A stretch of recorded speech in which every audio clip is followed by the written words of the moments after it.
Every family has stories. They're the threads woven into the fabric which make up a family's historical tapestry. As a boy, I was always fascinated by hearing these stories of past generations, of those people whose blood I shared, but whose memory could only be regained by the retelling of their lives' experiences. Reliving their adventures was like an invitation for me to be anything that I wanted to be, and embracing the idea that whatever they had experienced in their lives could somehow be possible in mine. I'd like to share one of those stories with you tonight, namely that of my father. It encompasses 3 different continents, 4 countries, and almost 81 years, but it all weaves down into what I hope you will find to be a fascinating life. We are actually lucky to have my dad here, so of course he can tell me if I get any of these facts or dates or names wrong. So,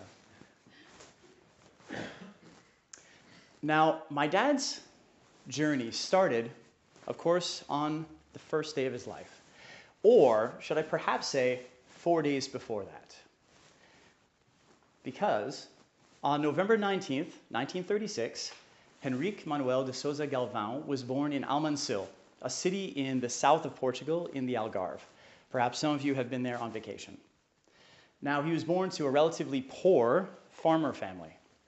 His parents were Antonia and Manuel Galvao, and at that time, he had an older brother named Diamantino. Later on, he would be joined by his only sister, Leonor, and the youngest brother that he would have, which was Firmino. Now, when I say that they were born into a relatively poor family, I mean it.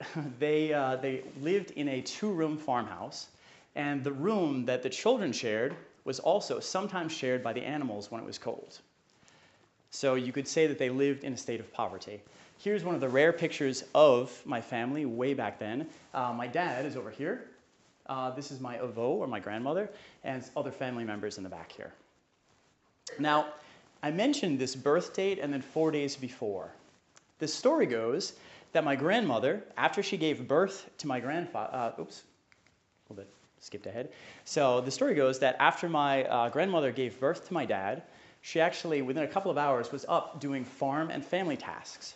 She never got round to going to the city hall to let them know that she had had a baby. She didn't get round to doing this, actually, until 4 days later, on the 23rd. And at that point, she went to the city hall, and she thought it was simply easier to lie and simply say, yeah, I just had the baby, than to try to explain back. So on his birth certificate, it actually says the 23rd. Now, I myself have always been a fan of this, because if I forget to call on the 19th, I've got like 4 days grace period. So it works out really well for me. And the funniest thing about this story is the fact that my grandmother never got around to telling my dad this until he was in his 40s. So Portugal back then was a very, very different place than it is today. Back then it was ruled by a dictator named António Salazar. He came to power in 1932 and never let go of that power until he died in 1968, 36 years later. Now, here he is on the cover of Time magazine in 1946, labeled as the Dean of Dictators and compared to a rotten apple. And that's very much the way that it was. Especially for a poor farmer family, it was extremely difficult making ends meet. There were many stories that my family told me about the poverty that they endured. For example, the government would come and they would take not only taxes from you, but a lot of the harvest that you had just gathered in fall. It was so bad that my grandfather ended up digging a hole down below the floor of the house that they had so that he could store things secretly. Things like olive oil that you could sell year-round to be able to make the money that they needed to survive.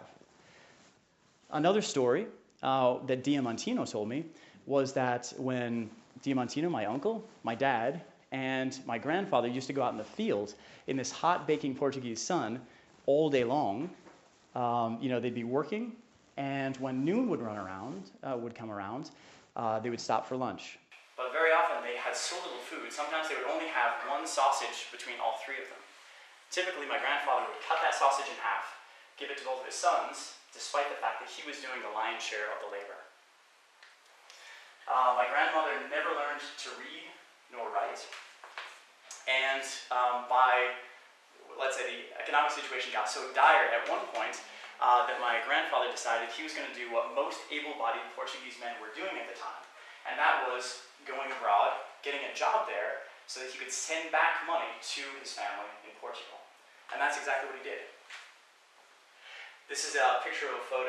This is a photo of a family that was probably of similar economic means around about the same time. Now, you can imagine, for my dad in Diamantino, it was sort of difficult. With the father being out of the house, that means that they had to pick up a lot of the chores that the dad normally did. And effectively, that meant that schooling was only a second priority, if that. As a matter of fact, my dad he actually had less than 3 years of schooling in his entire life. And most of that was before the age of 10. When he did talk about school, he talked about a one-room schoolhouse, and it wasn't really planned. The kids that showed up that day, no matter what the ages, would have to listen to the exact same lesson from the teacher. So it wasn't all that effective. Another thing, which was quite different than what you're used to today in Portugal, is arranged marriage. I had no idea that this existed until I heard this story. And as a matter of fact, my uncle and my aunt, both of whom are still alive, and relatively happy, I would say, are a product of an arranged marriage. That means that their parents decided who they would marry. They didn't really have a choice in the matter. Although my dad wasn't set up in an arranged marriage, he might as well have been. Because from a very, very young age, probably 5 or 6, he had been promised to marry this girl next door, in the farm next door. Her name was Elvira. Okay? And he remembers sort of playing, husband and wife and baby, and thinking to himself, talking to Elvira about the fact that someday they would be doing this for real. It was just this assumption that would happen. Very different than today. And that's the way that my dad grew up. Yeah, working in the fields and hanging out with Elvira. That was until 1953. At the ripe old age of 16, my grandfather, who had been in Venezuela for a number of years, wrote to my grandmother. And he said, look, now that my sons are of age, I want them to come to Venezuela and replace me so I can go back and hang out with my family for a while. Okay? So imagine this. You're 16 years old. You've never been more than 10 kilometers from your house. You've never been on a train, and all of a sudden somebody's telling you have to go to a different country on a different continent with a completely different language. So for my dad, this was an invitation to excitement. He was just like, adventure, this is so cool, I get to leave. But of course, all the positives have a bit of a negative. All these plans with Elvira would have to be put on hold. With this familial decision made, he took the plunge. Here's a picture of him. Okay, he is over here. This is Diamantino, my uncle. And this was taken right after they got on their first train, headed up to Lisbon. And this was taken literally hours before they got on the boat to head to Venezuela. Now, I asked him about the clothes because I was thinking, these clothes actually look pretty fine, for somebody who didn't have a lot of money. And he said that, no matter how poor you were, you still had to have one nice set of clothes to wear to go to church, for weddings, things like that. So, in any case, but looking pretty dapper. And then he got on the Auriga. It was an Italian boat, and it took almost 2 weeks to cross the Atlantic. Back then, of course, this wasn't a luxury liner. It took a little while. And imagine this scene. After 2 weeks of being on the open ocean, he arrives at the dock, in Lageda in Venezuela. Now, my grandfather, who had not seen his 2 sons for how many years? I can almost imagine him just coming to the dockside and just trying to figure out which ones were his kids, right? But he finally finds them, and to celebrate the reunion, they end up going out to a bar and having a beer. Okay. Now, to give you a bit of a feeling of what Venezuela was like at the time, here are a couple of pictures of Caracas in 1953. As you can see, clearly the war did not affect South America half as badly as it did Europe. So there's quite a lot of development and money going into it. Also this, really not a bad place to be. But this did not necessarily speak to my dad and my grandfather's life.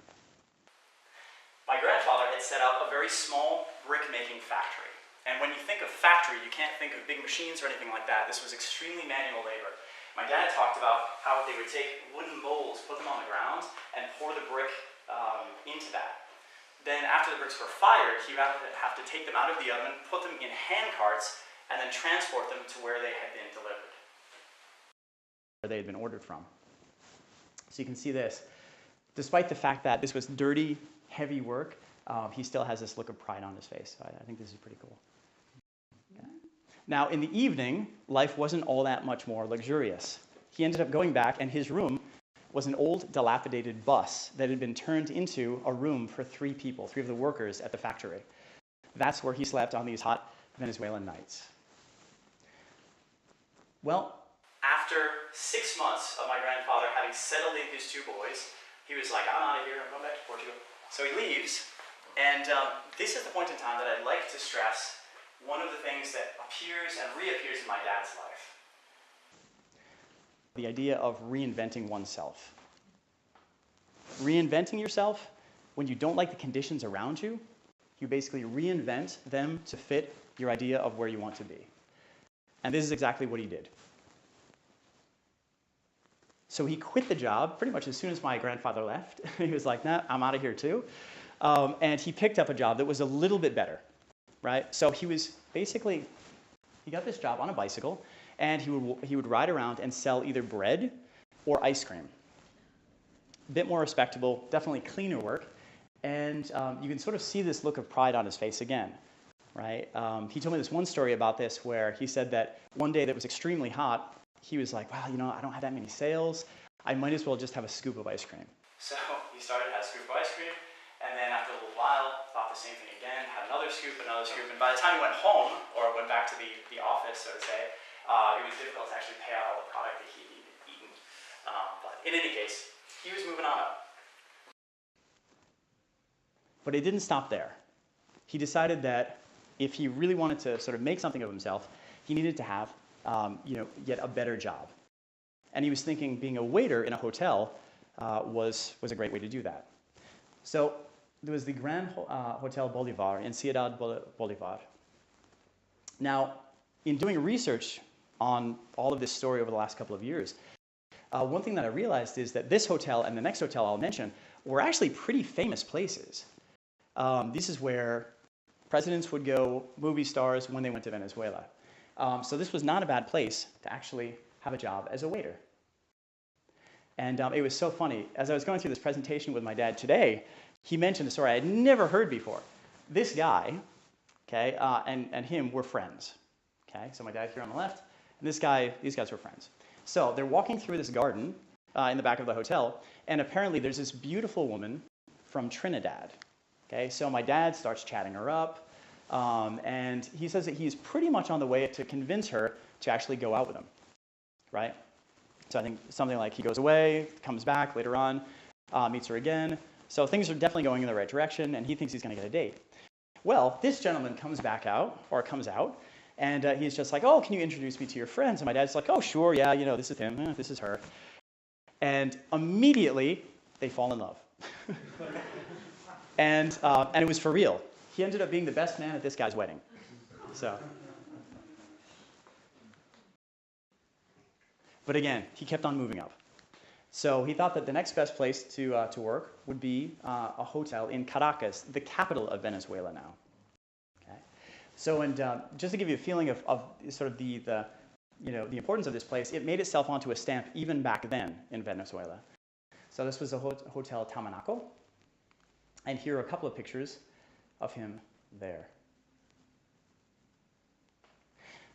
And that wasn't the last job that he had in Venezuela.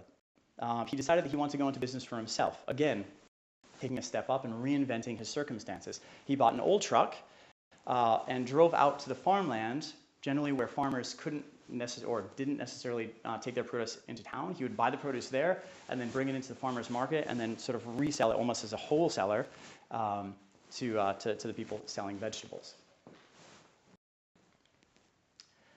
Good.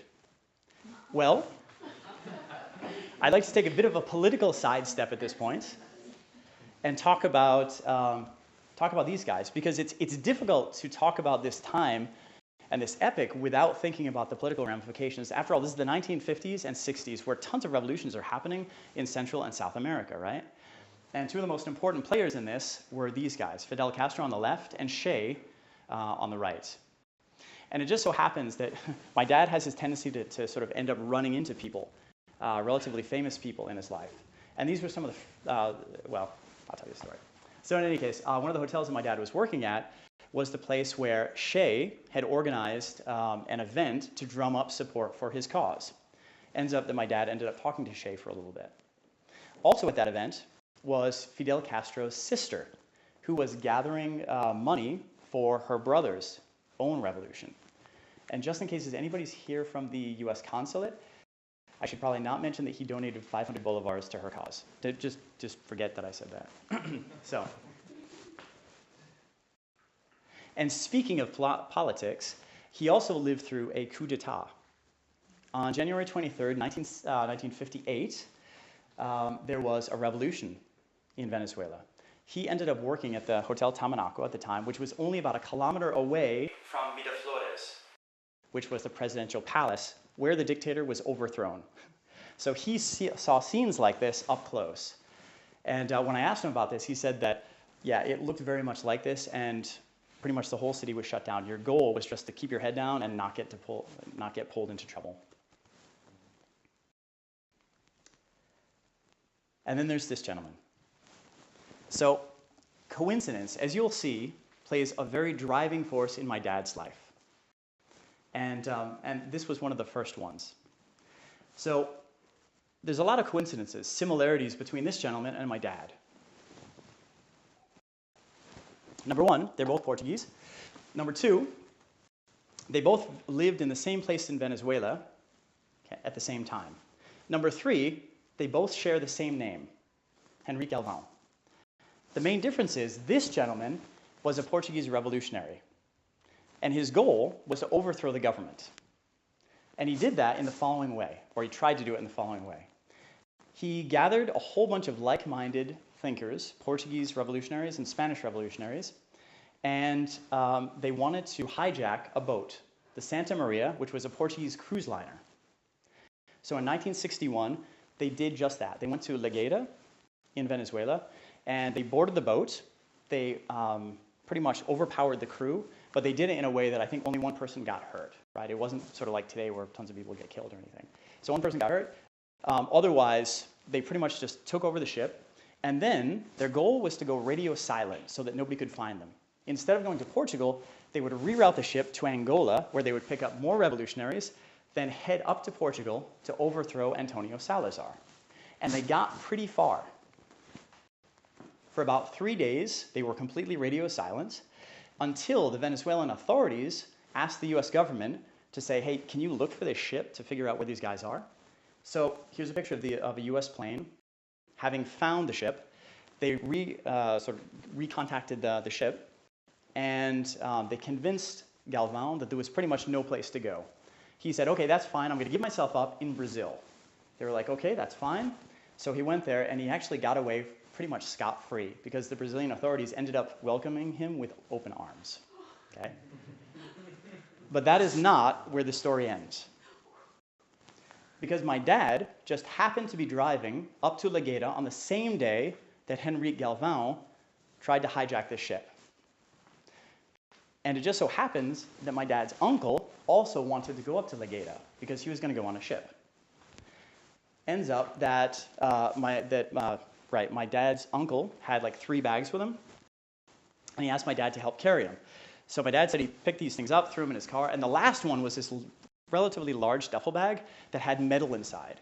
It was really heavy, and he picked it up, threw it in the back, didn't really think much of it. Up until the point in time that he dropped his uncle off to get on the Santa Maria. And it was only in retrospect that he realized that his own uncle was one of the revolutionaries who helped Henrique Galvao hijack the ship. Every family has black sheep. Ours just happens to be a hijacker, but that's okay. So. Yeah, exactly. So, right. So 1962 rolls around. And by this time, my dad had been in Venezuela for 9 years. He had really reestablished himself, right, in this country. And at this point, my grandfather came back from Portugal to Venezuela, not to start another business, but rather to get his sons to come back to Europe. And there were a lot of good reasons. Political stability, right? Europe was a lot more stable. Economic stability. And Europe was a lot closer to Portugal than it was Venezuela. But he didn't want my dad and Diamantino to come to Portugal because, again, it wasn't very good there still. Under Salazar, he wanted him to go to France, where he had an uncle. And if it sounds like we have family everywhere, we do. It's crazy. Like, when we visit Portugal and we're going down the street, my dad's just like, oh, there's a cousin, and this is an uncle. I'm just like, it's like one big extended family. It's crazy. But in any case, so with a little bit of nudging, my grandfather got his boys to get on this ship, the Bianca Sea. And if you think it was easy for my dad to get on the ship shortly after this hijacking took place, it wasn't. It took about 2 hours of convincing the Venezuelan authorities to let him even board this ship. Okay? But he finally got on, and they headed to Marseille. And speaking of ill-fated ships, okay, only a couple of months after my family rode on this boat, there was an engine fire which eventually spread, and it caused the ship to go down to the bottom of the ocean. So if anybody's a diver and wants to go to one of the 10 best diving spots in the world, you can still see the Bianca Sea today. Okay, Paris, 1962. Now, my dad had some experience in reinventing himself in Venezuela, and he would definitely need it in Paris as well. After all, this is a whole new language and a completely different culture. He really stressed how Venezuela, that was one way, but it was to a certain extent a little bit backward. The educational level wasn't very high, whereas Paris was something completely different. Right? These are some images from 1962. It's sort of reminiscent of the 1950s in the US, right? And my dad found it to be, he talks about it like being in one big university, right? Just learning all the time. And I love this picture because he just looks so French, doesn't he? Just like the typical, exactly what you would expect from a 1960s Frenchman. This was one of the first cars that he had. And a number of things changed for my dad. He was picking up French relatively quickly. He also changed the way that he worked. He wasn't working in hotels anymore, but rather he started working in very large factories. Right? For example, he worked for Renault and also for 3M. And one other major thing that changed for him is for the first time in his life, he met somebody who he thought he could marry. Her name was Ramonda. And Ramonda had a 5-year-old son named Patrick. Ramonda was a widow. Her husband had died just a couple of years earlier in a work accident. Now, the two of them met, they fell in love, and it went relatively quickly to the extent that Ramonda's father had actually donated them land, and everybody had the idea that they would build a house on it. And even though the relationship was relatively good, there were two main things which always sort of stuck out as negatives. Number one, Ramonda said that she would never marry my dad, despite the fact that he wanted to marry her. And it wasn't because she had some undying love for this husband who had passed away, but rather because she didn't want to lose the financial benefits from the French government for being a widow. The second problem was probably caused by the first, is my guess, which is Patrick never really respected my dad's authority because he would always say, "You're not my dad." But hey, no relationship is perfect, so they lived with it and continued on.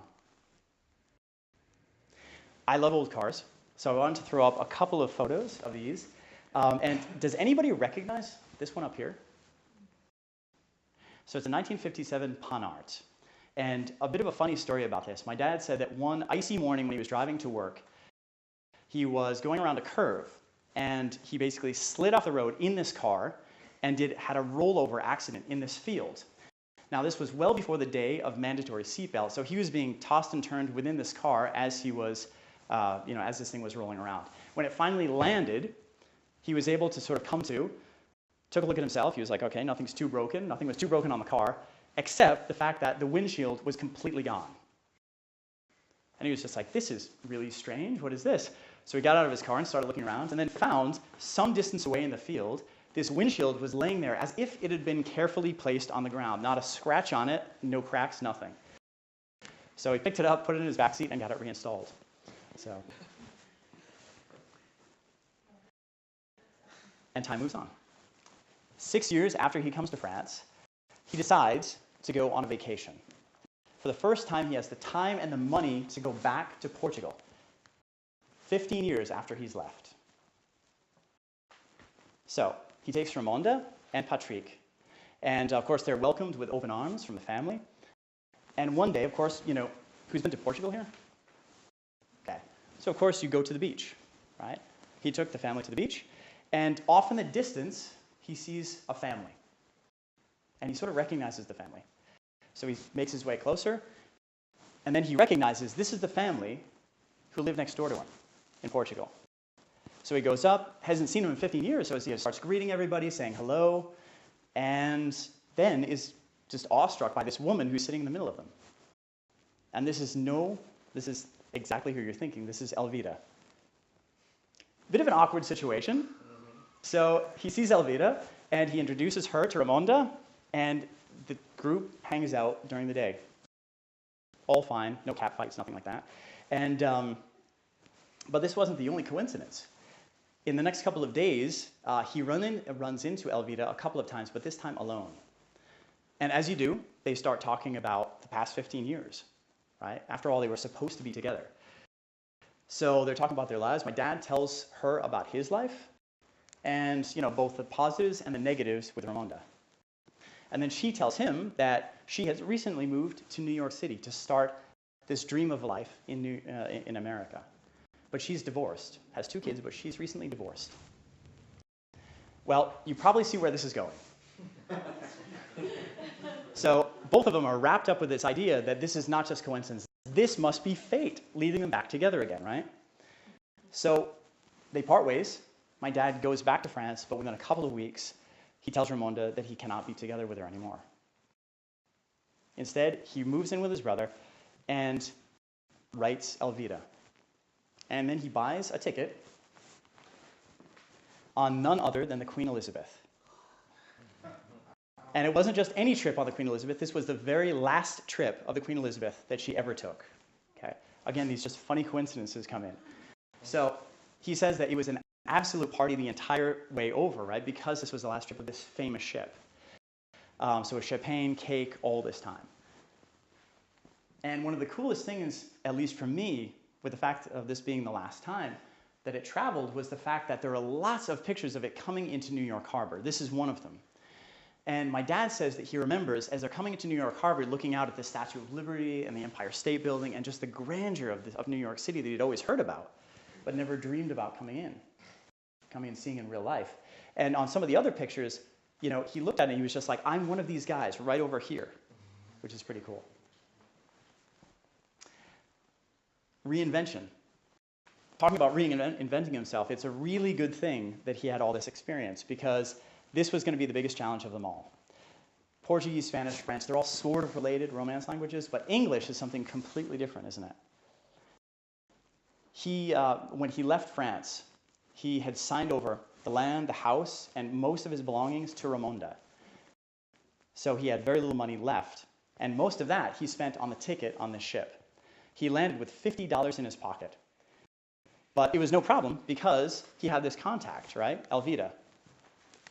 Except she didn't show up to pick him up. This did not go according to plan. So he's waiting on the dock, and he's just like, but you know, this is Queen Elizabeth. I mean, she can't really miss it, right? It's not a small boat. And so he waits, and he waits. And he waits until nightfall, until somebody that he had traveled with finally says, you know what, you can go down the block and there's a YMCA where you can get a hotel room for $3 a night. You may want to try that. So we did that. And he came back the next day, waiting for Elvira, and she still doesn't show up. This was a problem. So he finally found out where she lived and went and confronted her. And he was just like, what's the deal? Why didn't you pick me up? At that point, she gave an explanation, which was that you know, when you wrote your card from France, you just put Elizabeth. And I didn't know that it was a Queen Elizabeth. I thought you were coming to Elizabeth, New Jersey. And I didn't really want to drive there. Bit of a shifty explanation, but nonetheless, he took it, and he decided to settle down into this life in New York. Now, to take another sidestep into sort of a political and sociological look at New York in 1968, keep in mind, if you're familiar with history, within a couple of months of him landing, right before, both Robert Kennedy, John F. Kennedy's brother, and Martin Luther King had been cut down by sniper's bullets. It seemed like in New York City, everybody was striking. The police, the firemen, even the trash men had a strike. And within 9 days, 100,000 tons of rubbish had piled up on New York City streets. But of course, you have race wars, right? Cities burning because of race issues. And of course, we can't forget the Vietnam War, which was really getting up into like a fevered pitch in 1968, as well as the counter-demonstrations. And this is the backdrop that my dad had to settle into without any English.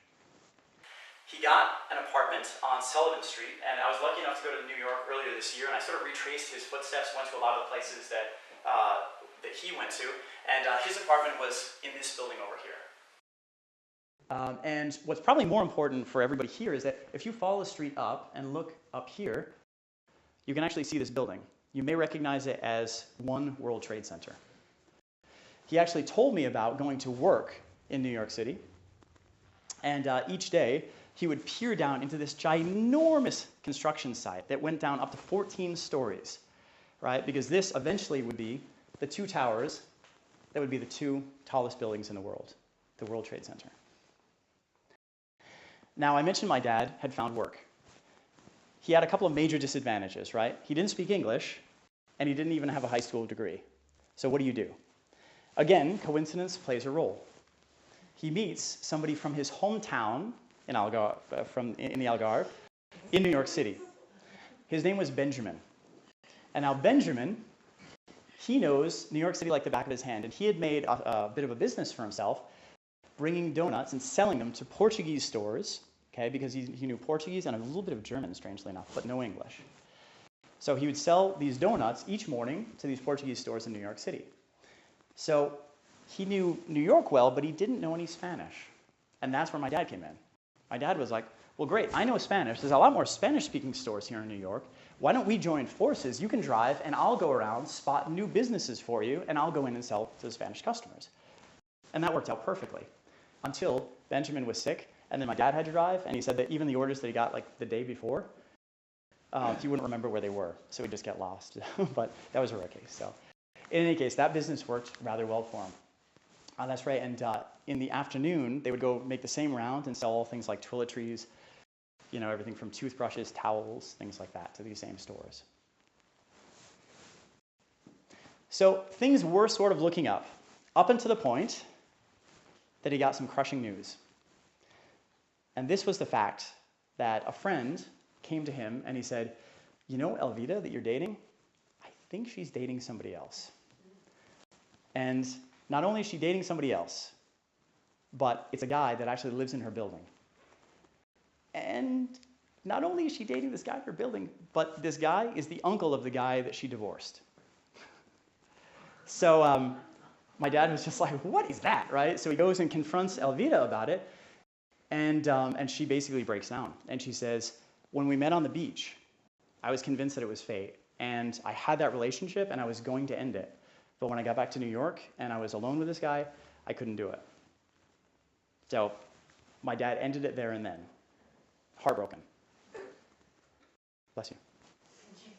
So he's in New York City, hardly any English, just getting a start, and this happens. The main reason why he had come to the US was Elvita, and now that.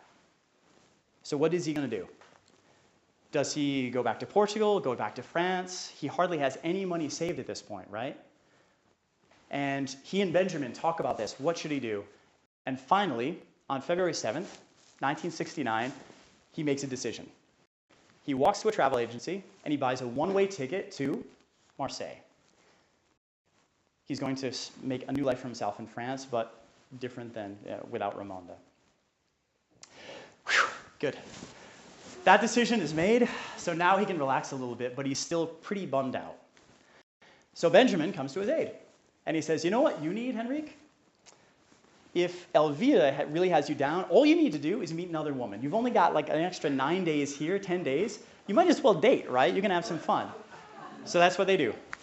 They go out to a club on 57th and Broadway, which was known to have a lot of internationals. And when they walk in, there's some light snow falling. That was early in the evening. And they hang out there all night. Around about 11 o'clock, my dad and Benjamin are hanging out at the bar, and they see across the way, there's basically a blonde woman and a Hispanic-looking woman. Due to my dad's lack of English, he's just like, well, I'm going to go talk to the Hispanic woman. Benjamin, can you go around and try to talk to this American woman? And it's just like, okay, cool. So Benjamin goes around, my dad goes around, and my dad is really taken aback when he gets introduced to this lady, and this lady responds in perfect Spanish, but with an American accent, saying that her name is Carol. I think Benjamin was probably equally taken aback when he walks around to the American and finds out it's a Hispanic woman who he can't talk to, right? So nonetheless, my dad and Carol start dancing and talking for about 2 hours. And it's going swimmingly. Everything is perfect. The two of them are totally clicking. Until the point in time that she says she has to go. She has to get on a bus and drive 5 hours up to Massachusetts, where she's from. Yeah, that's not so good. Neither one of them liked this idea. And my dad is just like, well, can I at least walk you to the bus then? And she immediately says yes. So the two of them walk outside into the biggest snowstorm that New York City sees for over 8 years. 51 centimeters falls that night and effectively shuts the city down. So, with great difficulty, they trudge their way up to Penn Station, only to find out that everything has been canceled, all buses, until further notice. So Carol is a bit nervous now. She's just like, yeah, I'm from Massachusetts, I'm in New York City, what do? I don't want to sit here alone at 3 a.m. or whatever time it was. So immediately, my dad comes to her aid and is just like, well, I can sit here with you. And she was like, oh, that's perfect. That's a great idea. So the two of them sit together and they talk. They talk throughout the night, throughout the next day, and all the way up into 3 p.m. the next day when finally her bus leaves. But before she leaves, she makes a request. She says, I know you're leaving to go to France, but before you go, can you come up to Massachusetts to meet me and my parents? This was a pretty gutsy move, if you think about it. She'd just met this guy, but it gives you a bit of a feeling of what she felt. Now, as the story goes, as my dad says, and as Carol, who became my mom, said, that was the first night that they fell in love. She gets on the bus and goes away. This is not going at all according to plan. He had just decided to go to Marseille. What is this? Right? So he's just like, what do I do? Well, I sort of gave it away, right? I said that she was my mom. So you know that he goes up to Massachusetts, right? But he wants to make a good impression. He's going to meet her parents. And you don't necessarily make a good impression if you show up in a donut truck, right? So he's just like, what to do? So he finds a friend who has an old car, 1966 Chevelle, and buys it for $400. Now, he got it relatively cheap because this car had been sitting for months before his friend sold it to him. And if you've ever had a car that just sits, you know that things start going wrong. He had packed $400, okay, which was probably most of what he owned, and a lot of time for this normal trip to Massachusetts. And it's a good thing because not one, not two, but 3 tires popped on the way up to Massachusetts. And not all at the same time, but one after the other, to the extent that he had to stop 3 times and find gas stations to buy tires at. In retrospect, my dad said that one of the nicest things my American grandfather ever said to him was, after hearing this whole translated story through my mom, my grandfather said, wow, after this whole harrowing story, he's only 20 minutes late. He made damn good time from New York. So I mentioned that that was translation, right? My dad didn't really speak English very well, and of course my grandparents couldn't speak any of his languages. So the translations were sometimes a little bit strained.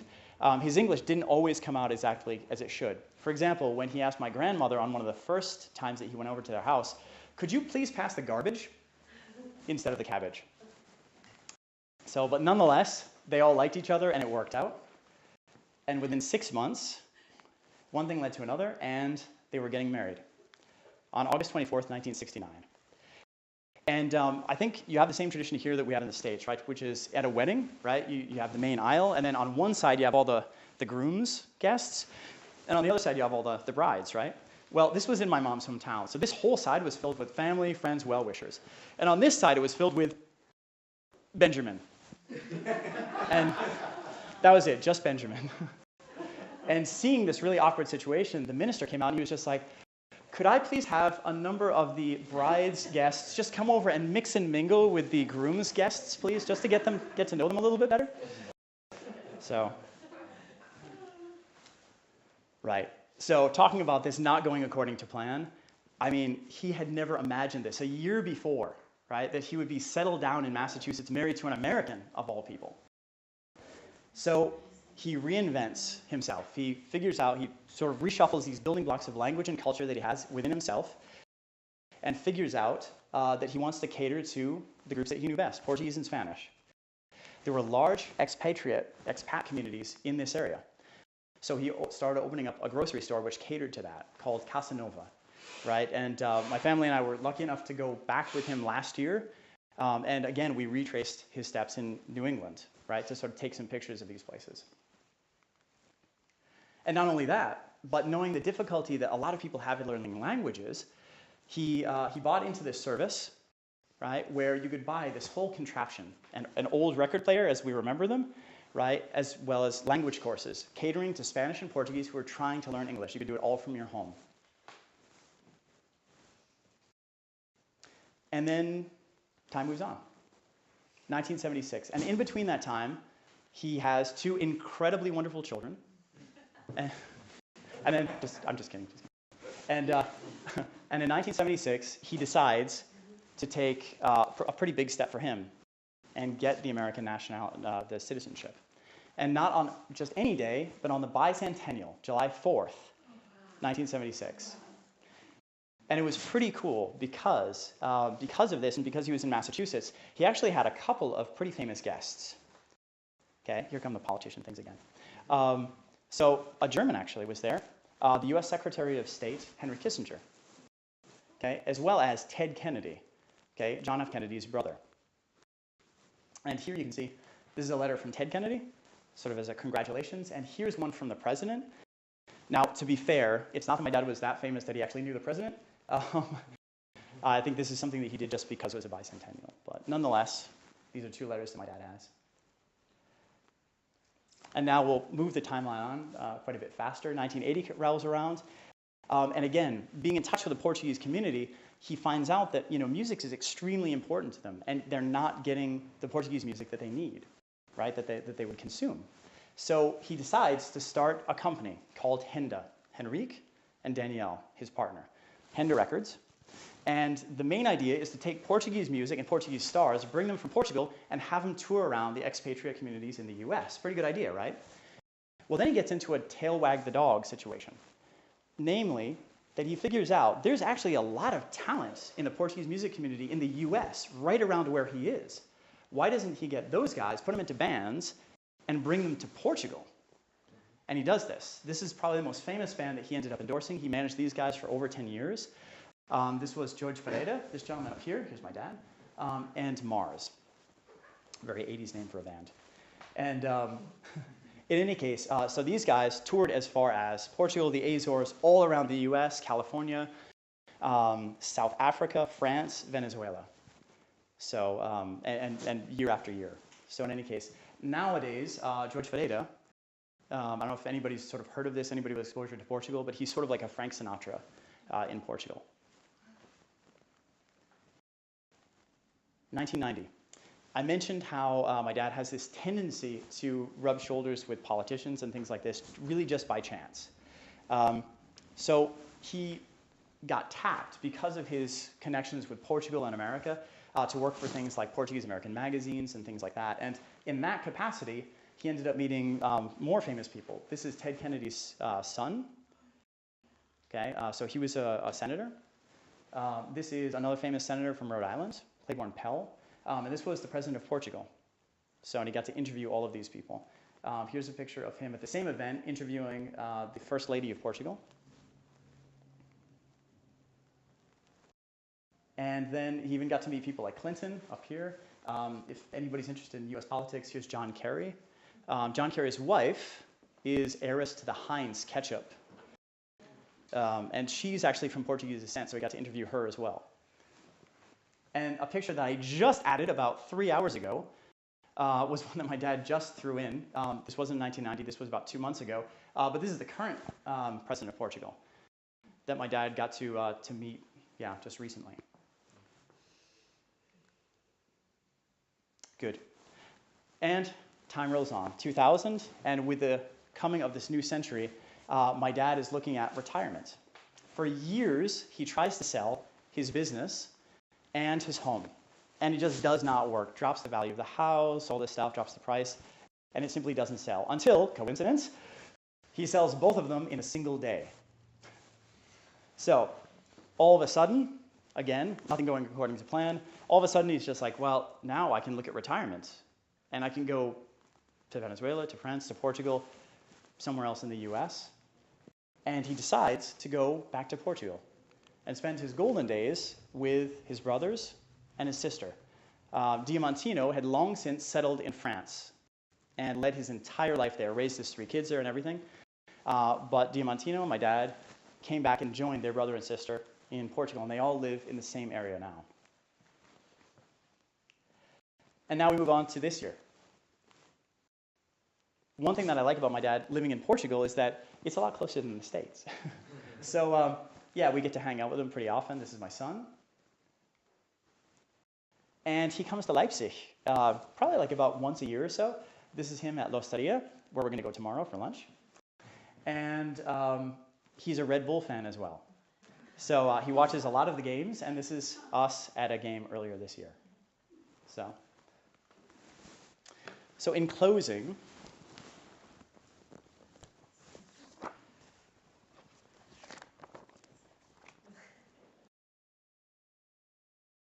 to me, of course, my father's story is always going to be special.